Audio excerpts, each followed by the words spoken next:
दोस्तों आज की वीडियो में हम लोग बिहार अध्यापक भर्ती के लिए जो 40 मार्क्स के क्वेश्चन पूछे जाते हैं के लिए हम लोग बिहार SCERT बेस्ड ज्योग्राफी के क्वेश्चन कंप्लीट करेंगे। और ये ज्योग्राफी के क्वेश्चन बिहार अध्यापक भर्ती में हमेशा TRE 2.0 3.0 में पूछे गए हैं, तो ये इम्पोर्टेंट होता है TRE 4.0 के लिए। तो दोस्तों जो पहला चैप्टर हमारा SCERT में दिया हुआ है स्थिति एवं विस्तार इकाई 1 में जो दिया हुआ है हम लोग इसको कंप्लीट करेंगे। देखते हैं इससे रिलेटेड कौन कौन से क्वेश्चन हैं। तो दोस्तों बिना देरी किए हुए अब हम लोग शुरू करते हैं। क्षेत्रफल की दृष्टि से भारत का विश्व में कौन सा स्थान है? इसका राइट आंसर हो जाएगा 7वां स्थान है। ए ऑप्शन इसका राइट आंसर हो जाएगा। अगर इसका क्रम पूछे तो क्रमशः रूस, कनाडा, संयुक्त राज्य अमेरिका, चीन, ब्राज़ील और ऑस्ट्रेलिया है। आगे क्वेश्चन नंबर दूसरा है, भारत के अक्षांशीय एवं देशांतरी विस्तार में लगभग कितने डिग्री का अंतर है? तो जो डिग्री का अंतर है हमारा ये 30 डिग्री का अंतर है। सी ऑप्शन इसका राइट आंसर हो जाएगा। इसकी व्याख्या देख लेते हैं।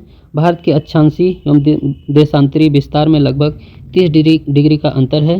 भारत का अक्षांशीय विस्तार मुख्य भाग से 8 डिग्री 4 उत्तर से 37 डिग्री 6 उत्तर तथा देशांतरी विस्तार 68 डिग्री 7 पूर्व से लेकर 97 डिग्री 25 पूर्व है।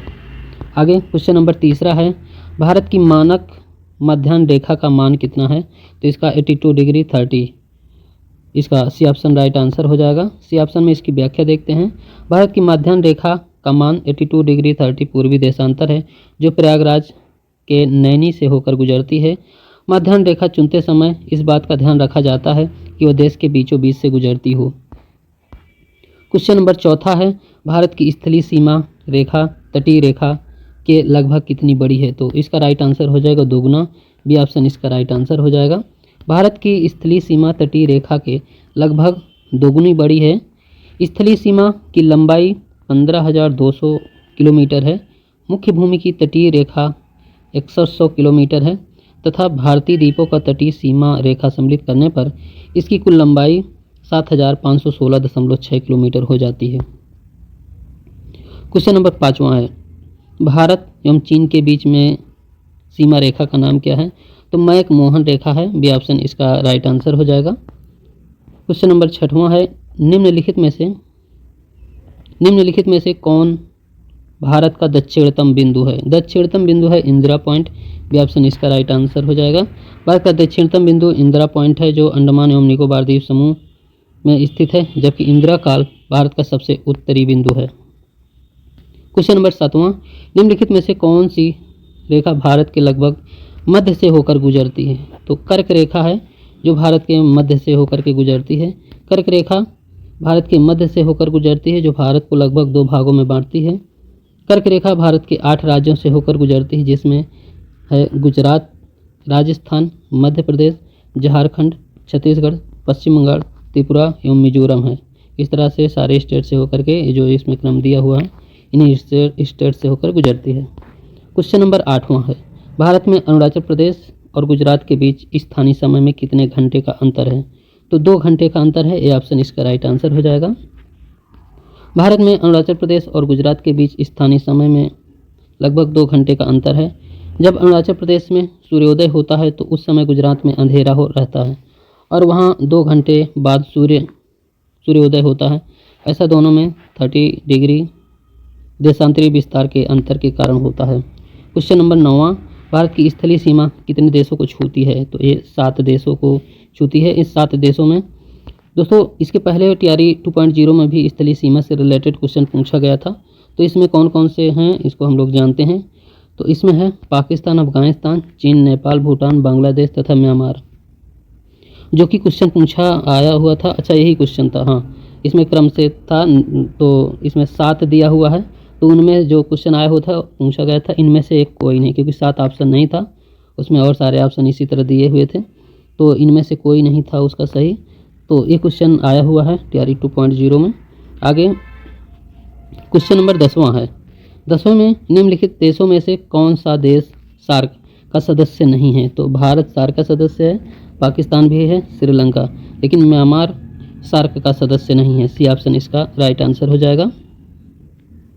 म्यांमार सार्क का सदस्य नहीं है, यह अब आसियान का सदस्य देश है, जबकि Maldives, Sri Lanka, Bharat, Pakistan, Afghanistan, Nepal, Bhutan, Bangladesh, SAARC, South Asian Association for Regional Corporation के सदस्य हैं। ये सार्क का फुल फॉर्म दिया हुआ है। दोस्तों अब जो दूसरा चैप्टर है हमारा, दूसरे चैप्टर में दिया हुआ है भौतिक स्वरूप संरचना। तो इस चैप्टर को हम लोग इसी वीडियो में हम लोग कंप्लीट करते हैं। तो निम्नलिखित में से कौन सी चोटी भारत में स्थित नहीं है? तो ये माउंट एवरेस्ट है जो भारत में स्थित नहीं है। माउंट एवरेस्ट ये नेपाल में स्थित है, जबकि केटू कॉमेट तथा नंदा देवी ये भारत में स्थित है। हिमालय पर्वत के कुछ महत्वपूर्ण ऊंचे पर्वत इस प्रकार हैं, इन्हें जानना अति आवश्यक है। तो माउंट एवरेस्ट ये नेपाल में है 8,848 मीटर, कहीं कहीं 50 मिला होता है लेकिन ज़्यादातर 48 ही मिलता है। केटू गाडविनास्टिन ये भारत में है 8,611 मीटर ऊंचाई है इसकी।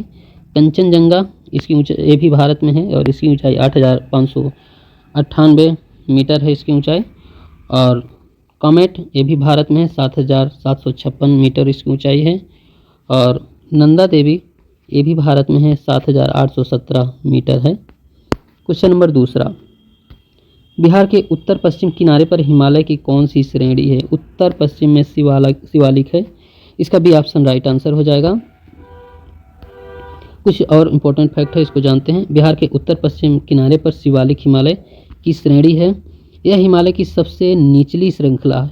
बिहार में पश्चिमी चंपारण का उत्तर पश्चिमी पहाड़ी भाग इसी श्रृंखला के अंतर्गत आता है। बिहार के लगभग 856 वर्ग किलोमीटर क्षेत्र पर इसका विस्तार है। ये सोमेश्वर की पहाड़ियाँ कहलाती हैं। तो सोमेश्वर बिहार का सबसे ऊंचा स्थान भी माना जाता है। हिमालय के निर्माण में कौन सा सिद्धांत सर्वमान्य है? तो प्लेट विवर्तनिक सिद्धांत सर्वमान्य है, सी ऑप्शन इसका राइट आंसर हो जाएगा। हिमालय के निर्माण में प्लेट विवर्तनिक सिद्धांत सर्वमान्य है। इस सिद्धांत के अनुसार संपूर्ण भूप्रपट्टी कई प्लेटों में विभाजित है। भारत का प्रायद्वीपीय पठार इसी का हिस्सा है। हिमालय पर्वत के निर्माण में भारतीय प्लेट यूरेशियाई प्लेटों की महत्वपूर्ण भूमिका रही है। आज हिमालय का वर्तमान स्वरूप इन्हीं प्लेटों के टक्करों का परिणाम है। क्वेश्चन नंबर चौथा, क्वेश्चन नंबर चौथे में जो दिया हुआ है पूछा है सैंडल चोटी की ऊंचाई कितनी है? तो इसकी ऊंचाई 732 मीटर है, डी ऑप्शन इसका राइट आंसर हो जाएगा। जो सैंडल चोटी है वो 732 मीटर है इसकी ऊंचाई है। इसकी व्याख्या जानते हैं। सैंडल चोटी की ऊंचाई 732 मीटर है जो उत्तरी अंडमान में स्थित है। इस द्वीप समूह की मुख्य पर्वत चोटियों में माउंट डियावेली मध्य अंडमान में जो 515 मीटर है, माउंट कोयोब ये दक्षिणी अंडमान में 460 मीटर है, माउंट थ्रिलर ये ग्रेट निकोबार में है जिसकी ऊंचाई 642 मीटर है। इसको एक बार और फिर से देख लेते हैं। जो सैंडल पीक है इसकी ऊंचाई 732 मीटर है जो उत्तरी अंडमान में स्थित है। इसी द्वीप पर मुख्य पर्वत चोटियों में माउंट डियावेली है जो मध्य अंडमान में, इसकी ऊंचाई 515 मीटर है। और माउंट कोयोब ये दक्षिणी अंडमान में 460 मीटर है। और माउंट थ्रिलर ये ग्रेट निकोबार में 642 मीटर है। ये बहुत इंपॉर्टेंट है, इसको ध्यान में रखिएगा।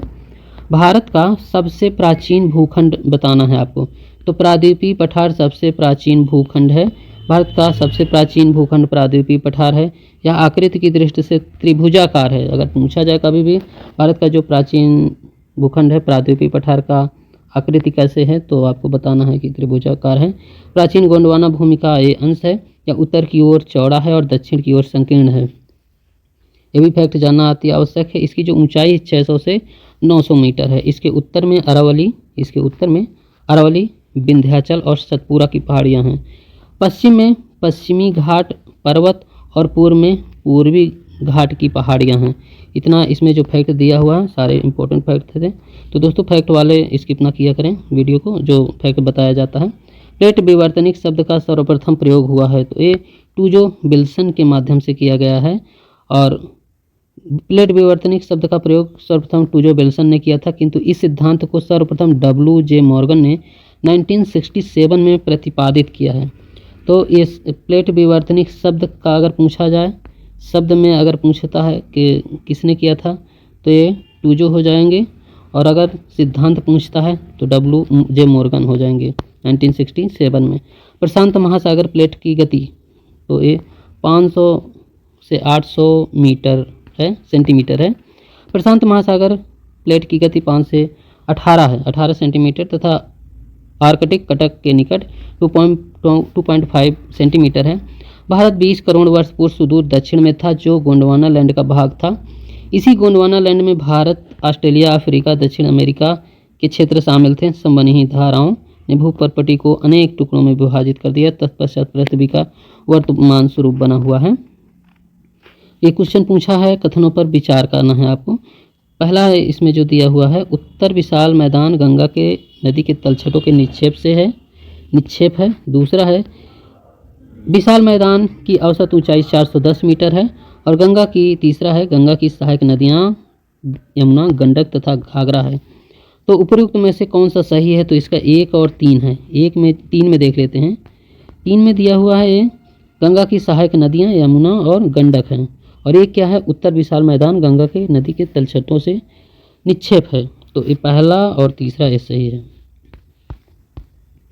उत्तर पर्वतीय भाग के दक्षिण में विशाल समतल भूभाग है, जो गंगा नदी का ब्रह्मपुत्र और उसकी सहायक नदियों के तलछटों के निक्षेप से बना है। इसकी औसत ऊंचाई 460 मीटर है। गंगा की प्रमुख सहायक नदियों में यमुना, गंडक, घाघरा, गोमती, सरयू, कोसी, महानंदा और सोन है।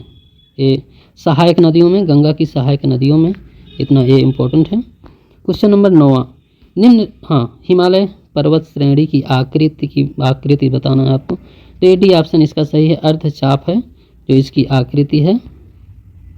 हिमालय पर्वत श्रेणी की जो लंबाई है अर्धचाप के स्वरूप में विस्तृत है।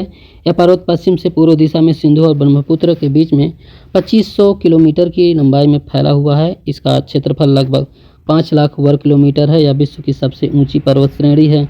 इसकी चौड़ाई 500 किलोमीटर है। अरुणाचल प्रदेश में इसकी चौड़ाई मात्र 160 किलोमीटर है। निम्नलिखित में से कौन सी नदी को बिहार का शोक कहा जाता है? बहुत बार क्वेश्चन पूछा गया है। तो कोसी नदी है इसका राइट आंसर हो जाएगा। तो कोसी नदी को बिहार का शोक कहा जाता है। यह यहाँ नदियों में प्रतिवर्ष बाढ़ आते हैं, जिसके कारण यहाँ झाड़न झील, दलदल, चौर भूमि का विस्तार होता है। दक्षिण गंगा के मैदान की प्रमुख नदियों में सोन, पुनपुन, फाल्गु और चानन नदी है।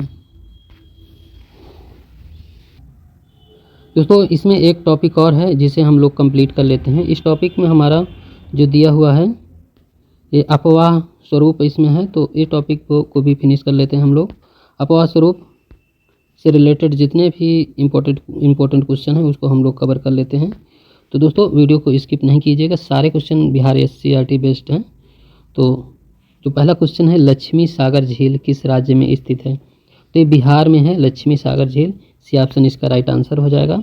लक्ष्मी सागर झील बिहार राज्य में स्थित है। इसका निर्माण की दृष्टि से झीलों के निम्नलिखित प्रकार होते हैं। एक धसान घाटी झील है जो विक्टोरिया और रुडोल्फ न्यासा इसके एग्जाम्पल हैं। गोखुर झील, सरैयामान, कांवर झील इसके एग्जाम्पल हैं। क्रेटल झील, टीटी काका, वान झील और लोनार झील इसके उदाहरण हैं। लेगुन झील, चिल्का, पुलिकट झील इसके उदाहरण हैं। और हिमानी झील, नैनीताल, भीमताल और सातताल ये हिमानी झील के उदाहरण हैं।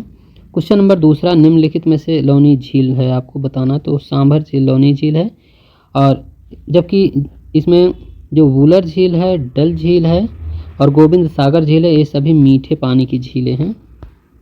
लौनी झीलों के और उदाहरण है जिसमें पुलिकट झील, पैगोंग झील, चिल्का झील, पचपदरा झील और ताजे पानी की झीलों में भीमताल, नैनीताल, लोकटक और बारापानी है। क्वेश्चन नंबर 3 है, गंगा नदी पर गांधी सेतु किस शहर के निकट अवस्थित है? तो ये पटना में है। सी ऑप्शन इसका राइट आंसर हो जाएगा। गंगा नदी पर गांधी सेतु पुल बिहार राज्य के पटना शहर के निकट अवस्थित है। इस 4 लेन के बने पुल की लंबाई 5750 मीटर है। इस सेतु का निर्माण 1980 के दौरान बिहार सरकार द्वारा किया गया था। तत्कालीन प्रधानमंत्री इंदिरा गांधी द्वारा इसको 1982 में इसका उद्घाटन किया गया था। क्वेश्चन नंबर 4, कौन सी नदी भ्रंश घाटी से होकर बहती है? तो तापी नदी है जो नदी भ्रंश घाटी से होकर बहती है। तापी नदी मध्य प्रदेश के बैतूल जिला में स्थित है। सतपुरा पहाड़ी से निकलती है। नर्मदा की भांति भ्रंश घाटी से होकर बहती है और अपने मुहाने पर एस्चुरी का निर्माण करती है। तुंगभद्रा, कृष्णा, महानदी पूर्व की दिशा की ओर बहने वाली नदी हैं जो अपने मुहाने पर डेल्टा का निर्माण करती हैं। बहुत ही इंपॉर्टेंट क्वेश्चन है, इसे याद रखिएगा। जो तुंगभद्रा, कृष्णा, महानदी पूर्व की दिशा की ओर बहने वाली नदी हैं जो अपने मुहाने पर डेल्टा का निर्माण करती हैं। क्वेश्चन नंबर 5वां है, कौन सी नदी प्रायद्वीपीय भारत की सबसे लंबी नदी है? तो एक गोदावरी नदी है, प्रायद्वीपीय भारत की सबसे लंबी नदी है और यह नदी महाराष्ट्र के नासिक के निकट पश्चिमी घाट से निकलती है। इसकी लंबाई 1465 किलोमीटर है। इसकी द्रोणी महाराष्ट्र, मध्य प्रदेश, उड़ीसा, आंध्र प्रदेश, कर्नाटक में फैली है। प्राणहिता, वर्धा, मंजीरा, बेनगंगा, पेनगंगा इसकी प्रमुख सहायक नदियां हैं। क्वेश्चन नंबर 6वां है, सिंधु जल समझौता कब हुआ था? 1960 में हुआ था। सी ऑप्शन इसका राइट आंसर हो जाएगा। भारत और पाकिस्तान के प्रतिनिधियों के बीच जो 9 साल की बातचीत के बाद 19 सितंबर 1960 को दोनों देशों ने सिंधु जल संधि पर हस्ताक्षर किया। इसमें विश्व बैंक में भी एक हस्ताक्षर करता है। इस संधि के तहत पश्चिमी नदियां झेलम, सिंधु, चिनाब का आधार पाकिस्तान को दिया गया है अधिकार। इन नदियों के 80% जल पर पाकिस्तान का अधिकार है। क्वेश्चन नंबर 7वां है, 7वें में पूछा गया है, सांगपो किस नदी का उपनाम है? ये ब्रह्मपुत्र को सांगपो के नाम से जाना जाता है। ब्रह्मपुत्र नदी का उद्गम तिब्बत में स्थित मानसरोवर झील से हुआ है। इसकी कुल लंबाई 2900 किलोमीटर है। असम के समीप बूढ़ी दिहांग या दिसांग के नाम से जाना जाता है। कपिली, लोहित, केनुला, असम के समीप बूढ़ी दिहांग, दिसांग, कपिली, लोहित, केनुला इसकी सहायक नदियाँ हैं। दक्षिण से जो आकर ब्रह्मपुत्र नदी में मिल जाती हैं तथा हिमालय से आकर मिलने वाली जो सहायक नदियाँ सुवनश्री, कामेंग, धनश्री, मानस और तीस्ता हैं। इसको फिर से देख लेना है। इसकी जो दक्षिण से आकर ब्रह्मपुत्र नदी में मिल जाती हैं वो कौन कौन सी नदियाँ हैं? दिसांग, कपिली, लोहित, केनुला। और जो कि हिमालय से आकर मिलने वाली नदियाँ हैं सुवनश्री, कामेंग, धनश्री, मानस और तीस्ता नदी है। क्वेश्चन नंबर 8वां है, इनमें से गर्म जल का जलप्रपात कौन सा है? ब्रह्मकुंड है। राजगीर का एक ब्रह्मकुंड एक गर्म जल का जलप्रपात है, जबकि ककोलत ठंडे पानी का झरना बिहार राज्य में स्थित है। गरसोप्पा या जोग जलप्रपात एक कर्नाटक में है, शरावती नदी पर स्थित है। यह 4 छोटे छोटे प्रपातों से बना हुआ है, निर्माण हुआ है। ये प्रपात है राजा, रॉकेट, रोरर और रानी से मिलकर के जो गरसोप्पा जलप्रपात बना है। शिव समुद्रम जलप्रपात कावेरी नदी पर स्थित है। यह प्रपात जिसका उपयोग विद्युत उत्पादन के लिए किया जाता है। क्वेश्चन नंबर 9वां है, कोसी नदी का उद्गम स्थल। तो कोसी नदी का उद्गम स्थल इसका सी ऑप्शन राइट आंसर हो जाएगा। कोसी नदी महान हिमालय के गोसाईनाथ से निकलकर नेपाल होते हुए बिहार के सुपौल जिला में प्रवेश करती है। उद्गम स्थल समीप कोसी की मुख्य धारा अरुणक कहलाती है। इसकी अन्य सहायक नदियां हैं मिलाची, भेटिया, सप्तकोशी, तांबा और लिखो, दुग्धा और तांबूर। दोस्तों PRE 3.0 में जूनियर अध्यापक भर्ती में नदियों का उद्गम स्थल पूछा था, तो उसमें काली नदी के बारे में पूछा गया था। तो नदियों के उद्गम से रिलेटेड ये इंपॉर्टेंट क्वेश्चन इस दृष्टि से हो जाता है। क्वेश्चन नंबर 10वां है, अमरावती किसकी सहायक नदी है? एक कावेरी की सहायक नदी है। अमरावती कावेरी की सहायक नदी है। कावेरी नदी का उद्गम पश्चिमी घाट स्थित ब्रह्मगिरी पहाड़ी से हुई है। इसकी लंबाई है 800 किलोमीटर। इस नदी का अपवाह बेसिन तमिलनाडु, केरल, कर्नाटक राज्य में फैला हुआ है। इसकी प्रमुख सहायक नदियों में अमरावती, भवानी, हेमावती, लोकपावनी, आकावली, लक्ष्मण तीर्थ तथा काबिनी है। अंततः यह नदी तमिलनाडु स्थित कोडुलुर, बंगाल की खाड़ी में मिल जाती है। दोस्तों हमारा जो नेक्स्ट और इम्पोर्टेंट वीडियो है वो है जलवायु।